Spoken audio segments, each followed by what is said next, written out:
ताज्या बातम्यांसाठी महान करेला सबस्क्राइब करा आणि बेल आयकॉनला क्लिक करा। आरके श्री जागृत स्वयंभू देवी पद्मावती मातेचे दैनंदिन नित्यपूजा ओटी भरण्याचा कार्यक्रम नियमित सुरू। 24वा रथोत्सव धार्मिक विधान संपन्न। मिरज पूर्व भागातील आरग येथील श्री जागृत स्वयंभू देवी पद्मावती मातेचे 24वा वार्षिक रथोत्सव व धार्मिक विधान 24, 27, 28 डिसेंबर अखेर मोठ्या उत्साहात पार पडलं। देवीचा रथोत्सव संपन्न झाल्यानंतर दैनंदिन नित्य पूजन विधीस सुरुवात झाली। मंदिरात देवीची ओटी भरण्यासाठी महिलांची गर्दी दिसून येत होती। महाराष्ट्र कर्नाटकसह अनेक हजारो श्रावक श्राविकांचे श्रद्धास्थान असलेल्या या देवीच्या मंदिरात वर्षभरात अनेक कार्यक्रम पार पडतात। जागृत व स्वयंभू देवीचे मंदिर असल्याने लाखो भाविक वर्षभर देवीचे दर्शन घेतात। रथोत्सवानंतर दैनंदिन नित्य पूजेस सुरुवात झाली असून महिलांनी देवीची ओटी भरली।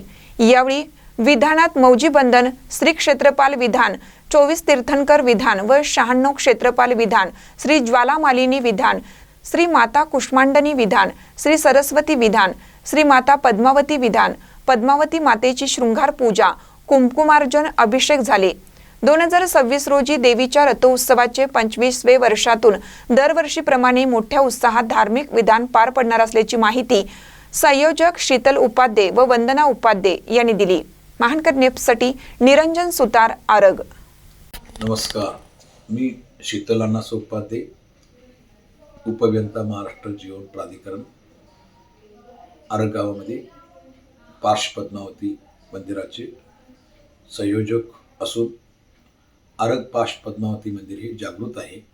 या मंदिरामार्फत दिनांक 26/12/2025 ते 28/12/2025 अखेर पद्मावती 24व्या रथोत्सवानिमित्त 24 तीर्थंकर विधान, 96 क्षेत्रपाल विधान, शारदा देवी विधान, कुष्मांडनी विधान, ज्वालामालिनी विधान व पद्मावती विधान व क्षेत्रपाल विधान परिपूर्णपणे पार पडण्यात आलेला आहे।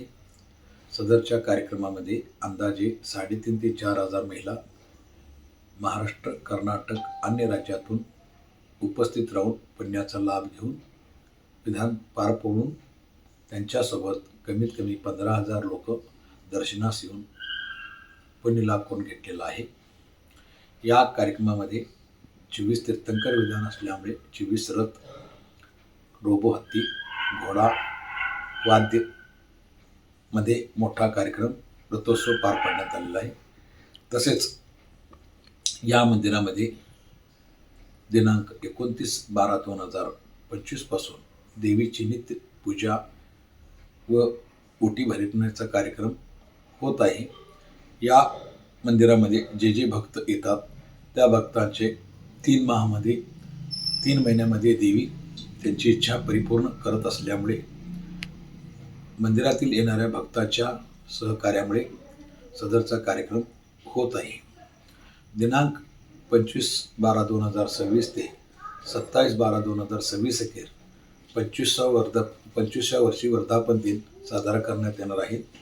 या वर्षी अंदाजे कमीत कमी 9,000 महिला विधानामध्ये भाग घेणार असून कमीत कमी 25 रथाचा वापर करून रथोत्सव करण्यात येणार आहे। तरी ज्या महिलांना या विधानामध्ये भाग घ्यायचा असेल त्यांनी आपापल्या गावातील टीम लीडरना संपर्क साधून आपली नावे त्वरित बुक करून घेण्यात यावी, जेणेकरून सर्वांना साडी निःशुल्क देणे सोयीचे होणार आहे आणि सदरच्या कार्यक्रमासाठी आपल्या सर्वांची उपस्थित राहून मोठा कार्यक्रम करता येणं शक्य होणार आहे। तरी सर्वांनी उपस्थित राहून पुण्य लाभ घ्यावा ही विनंती, नम्र विनंती।